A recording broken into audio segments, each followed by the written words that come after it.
Anak-anak tentu sudah sangat tahu bahwa agama Hindu memiliki kitab suci yang bernama Weda. Kitab suci kita adalah kitab suci yang istimewa karena tidak hanya terdiri dari satu buku saja, tapi ribuan cabangnya. Salah satunya adalah Upaweda. Anak-anak pernah tidak membaca kitab suci Upaweda?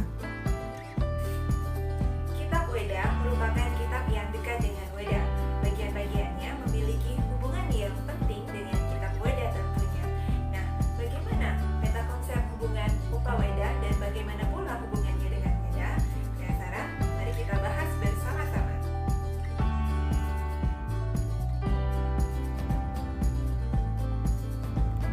Upaweda secara etimologi berarti kitab yang dekat dengan Weda.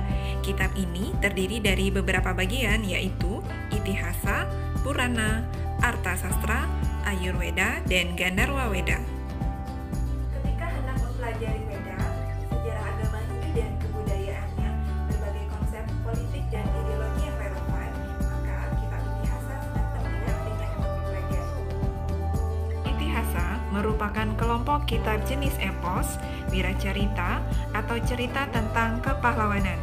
Secara tradisional, jenis yang tergolong Itihasa ada dua macam, yaitu Ramayana dan Mahabharata. Ramayana adalah sebuah epos yang menceritakan riwayat perjalanan Rama dalam hidupnya di dunia ini.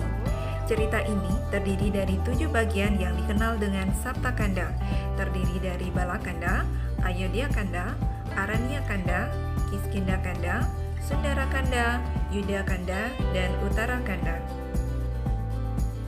Sedangkan kitab Mahabharata merupakan cerita keluarga besar yang terkenal di India yang bernama Bharata.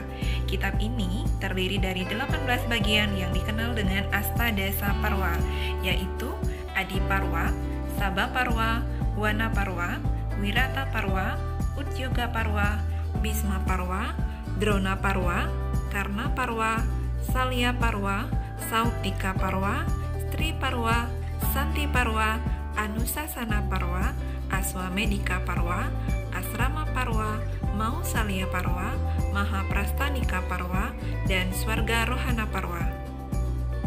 Selain Itihasa, untuk mengetahui isi Weda, maka kita juga harus mempelajari kitab Purana.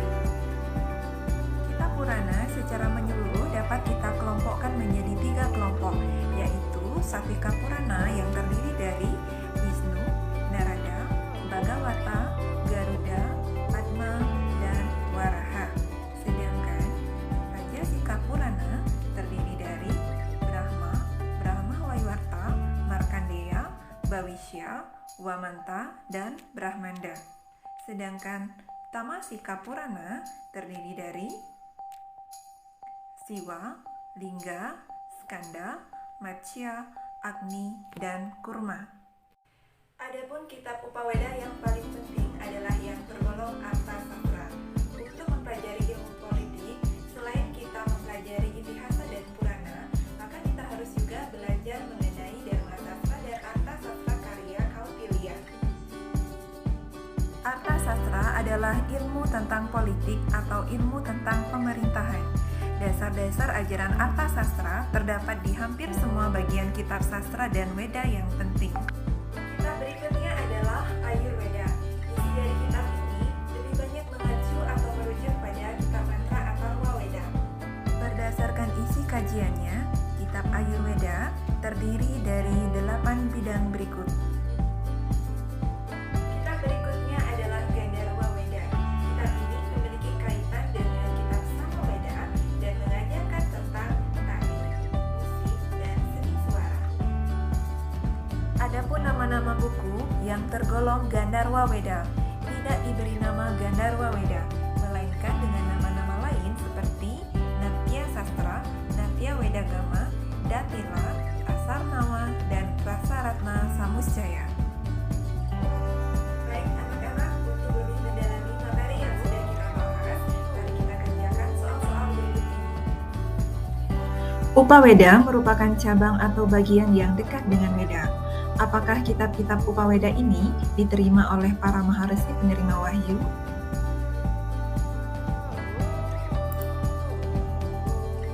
Di antara bagian-bagian Upaweda yang telah dijelaskan, bagian mana yang menjadi favoritmu? Buatlah peta konsep hubungan bagian yang dimaksud dalam Upaweda. Nah, jika kalian sudah mengerti akan, mari kita bahas bersama-sama. Soal pertama, kitab Weda terdiri dari dua kelompok, yaitu kitab Sruti dan kitab Sumerti. Kitab Sruti disusun berdasarkan pendengaran langsung dari Saptarsi penerima wahyu, sedangkan kitab Sumerti disusun berdasarkan ingatan dari para maharesi. Kitab Upaweda ini merupakan kitab yang tergolong kitab Sumerti, jadi tidak disusun berdasarkan pendengaran langsung dari Saptarsi penerima wahyu. Pertanyaan kedua, kalian bisa kerjakan dengan membuat kodifikasi Weda atau peta konsep Weda seperti contoh berikut.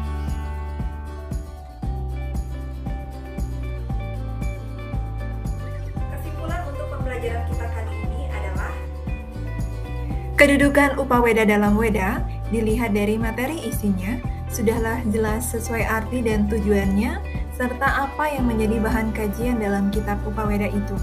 Maka, Upaweda pada dasarnya dinyatakan mempunyai hubungan yang sangat erat dengan Weda. Tiap buku merupakan pengkhususan dalam memberi keterangan yang sangat diperlukan untuk diketahui dalam Weda itu. Jadi, kedudukannya sama dengan apa yang kita lihat dengan Wedangga. Kalau kita pelajari secara mendalam, maka beberapa materi kejadian yang dibahas di dalam Purana dan Wedangga maupun apa yang terdapat dalam Itihasa banyak dibahas ulang di dalam kitab Upaweda dengan penajaman-penajaman untuk bidang-bidang tertentu. Baik anak-anak, sekian video pembelajaran kita pada kali ini. Semoga dapat menjadi salah satu sumber belajar